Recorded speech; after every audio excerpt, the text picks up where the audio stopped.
అందరికీ చాలా ప్రియమిత్రుడైనటువంటి కోట శ్రీనివాసరావు గారు ఇక్కడ లేరు అనే భావనే చాలా బాధగా ఉంది.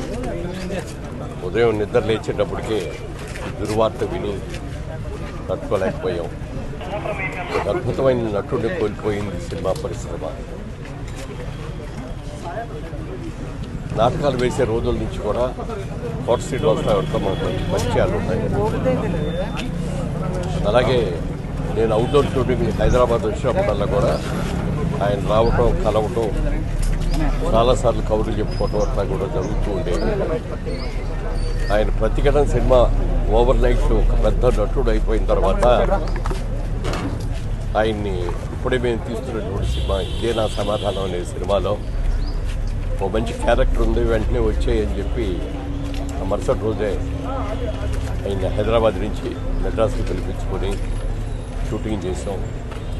ఆయన ఆ రోజు ఎప్పటికీ అంటూ ఉండేవాడు, మొట్టమొదటిసారి మీ డబ్బులతోటి ఫ్లైట్ ఎక్కానండి, నేను బ్యాంక్లో ఫిక్స్డ్ డిపాజిట్లో ఇచ్చేసానండి.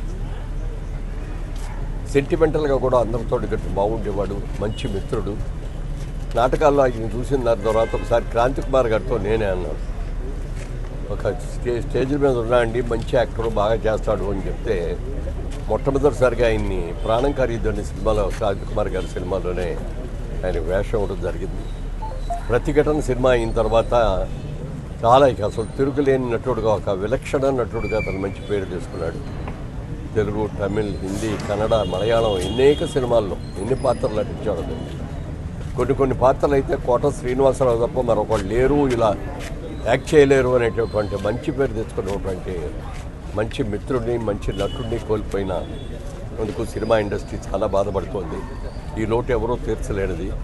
ఆయన ఆత్మకు శాంతి కలగాలని కోరుకుంటూ వారి కుటుంబ సభ్యులకందరూ కూడా నా హృదయ